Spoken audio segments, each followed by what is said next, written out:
Hey guys, welcome back to another video. How to get your boss to respect you. So we all want to move up. We all want to make more money, whether we're working at McDonald's, whether we're working at Walmart, whether we're working in the medical industry, whether we're working in any career or profession. I can guarantee if I ask every person working right now, do you want to make more money? Do you want an increase, right? Whether it's a raise or it's a promotion, I guarantee 99% of people would say yes, right? So your boss is basically going to determine how well you do in your career. Not you personally, but the trajectory that you go in your career. So if you don't have your boss's respect, right, then you don't have any negotiating power in or say so in where you want to go as far as your career. So for example, in my life, I've been talking a lot about this, but I had asked back in December to get a transfer to a different location, right? Because I don't like my current boss, right, who I was working for at the time, right? He didn't train me, wasn't developing, didn't care about, working on whatever he had to do either, right? So I was in a really tough position. I had been at that location for about 18 months.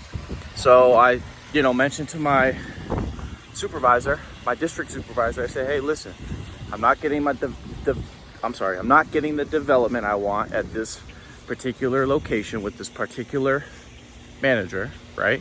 And I said, can I transfer to this location, X location, right?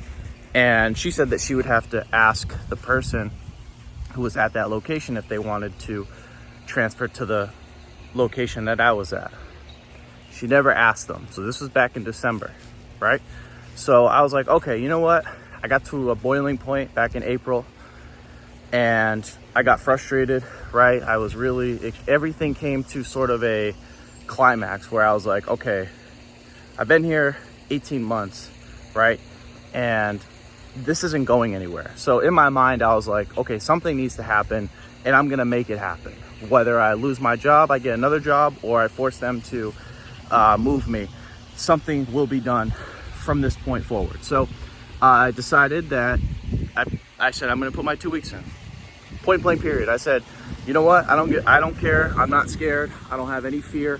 There's nothing that anyone can do to hold me back from putting in my 2 weeks in at this point. So I went in and I put my 2 weeks in. This is after my boss and I had a little scuffle. Nothing crazy, but you know how bosses are, like, with passive aggressive behaviors and stuff like that. So I was like, okay, bet.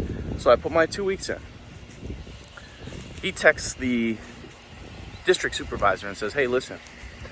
Or he says, hey, this person, Matt, put their 2 weeks in. So the 2 weeks were put in and I got a call.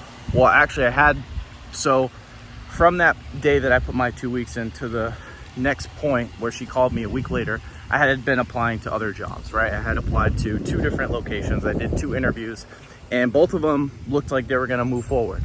So in my mind, I was ready to go. I was ready to basically be set and done with where I was at, right? So she calls me a week later and says, hey, I know you deal with a lot of things that are not pleasant at your current location. I know that there's a lot of things going on with your boss that you're not happy with. And in sum total, she just basically was like, hey, is there anything I can do to support you or make you stay with us? And I said, yeah, I would like to transfer to the store I had mentioned to you 4 months ago, right? And she said, I'm gonna see what I can do. And a few days later, so that was like on a Wednesday, she called me that following Monday and said, hey, the DR and I have figured out, that we can do something for you and you will be at that location starting in 2 weeks. So again, and now I'm in a floater position where I'm getting more visibility, more exposure, right? Things are better now. But had I not put their backs to the wall, right? Had I not forced them to make a decision, right? Where it was either X or Y, A or B, either you make a decision or you lose me, right? Then they would have been complacent and kept dragging me on like so many other people get dragged on, right? So you can't be, the thing that's going to hold you back from doing what I did is fear, right? And you have to get to a point where you're in again, I don't know what kind of work you guys are doing, but you have to get to a point where you're so fed up, you're so angry, you're so much in distress that you end up saying, hey, fuck it, like I have nothing to lose. Because the thing that you need to fear the most is stagnation.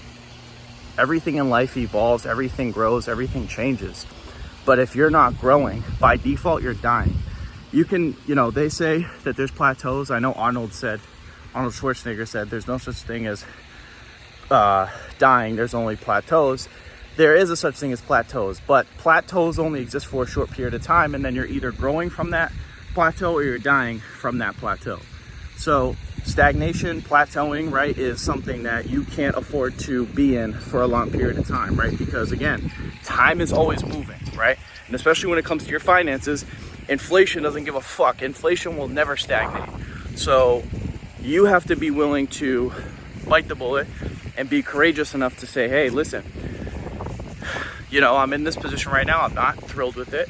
And again, if you can't make a decision for me in a way that's going to help me and be resourceful to me for the betterment of myself and obviously the company, then I have to go. Because again, I'm not going to sit here. Life's too short, right? Like, you can't sit here and wait for people to make a decision for you. You have to force them, right? And you got to remember too, a lot of us think that, our bosses have our best interests in mind, or our district supervisors have our best interests in mind. They don't care, right?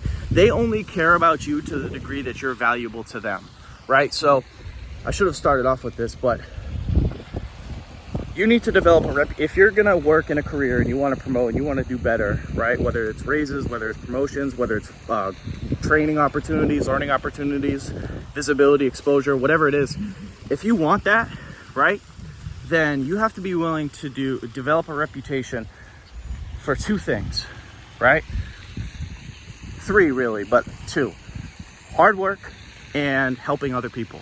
If you can if you can show your district supervisor, boss, whoever, that you're training people and they're growing as a result of you showing them what you know, and you're also known for working hard, whether that's doing extra work that you don't have to do, whether that's making your location look really well financially, or whatever, then you can have a lot more negotiating power than someone who may have a desire to be better and maybe be willing to walk away, but they weren't that good to begin with. Because people will you'll know your status in a career or a profession or in a company by how they treat you when you put their backs to the wall.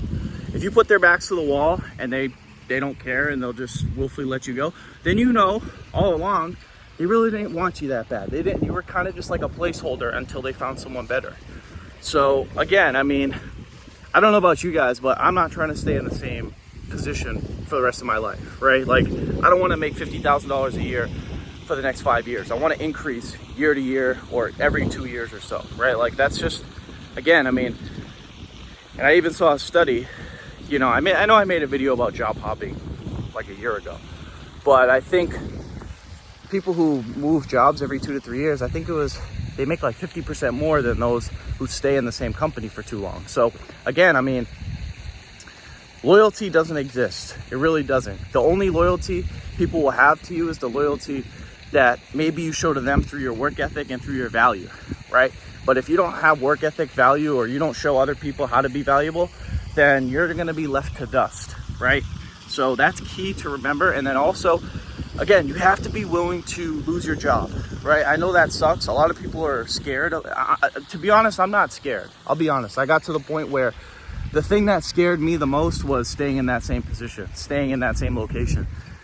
Because remember, things are constantly evolving. You cannot afford to stay the same, especially financially. You cannot afford that. So anyways, guys, that's it. That's all. I hope you guys enjoyed this video. If you guys enjoyed this video, make sure to give it a thumbs up. If you're new to my channel, make sure to subscribe. If you guys have any questions, comments, feel free to leave them down below. And as always, I will talk to you guys soon. Peace.